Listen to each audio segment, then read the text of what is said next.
All right, so today, this just got published. A very cool paper that turns cheap watches, not this is a cheap one, but it'll take a watch and turn it into a radiation dosimeter. Now, why that's cool, this is the paper, and I'll put a link in the comments. Why that's really cool is that if you have a large radiological event that's, say, in an urban area, you're not going to have people walking around with dosimeters.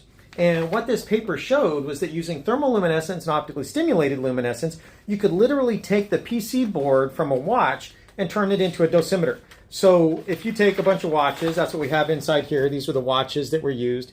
And then you irradiate them using the PC board. And here's an example of the shavings that were taken off of a PC board in the watch. You can turn that into a dosimeter using thermoluminescence and optically stimulated luminescence.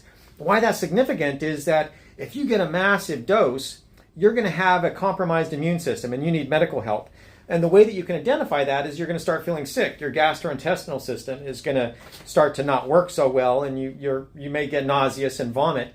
But people from radiophobia alone can feel nauseous, and you don't need them going to the hospital. You just need them to calm down. And so this paper showed that if people go to population monitoring centers, if they will give up their watch, you can have this done. And in principle, it could be non-destructive if you just only take off a little bit of shaving and then reassemble the watch. The next thing we're going to be doing is using, say, thumb drives. And the actual primary author, I don't know if you can see this, Modeste, he's a physicist from North Carolina A&T. And then the other work was done by one of our undergraduate students here, Natalie.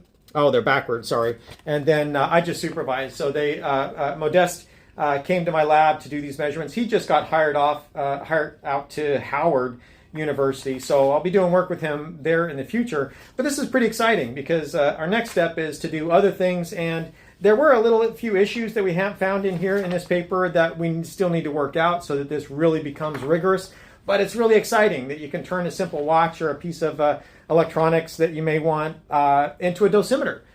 It's right now destructive if we can't reassemble it, but the idea is that if it is reassembled, then it can become non-destructive insofar that you could just scrape off a little bit of the PC board and put everything back together and it would still work. So it's kind of exciting.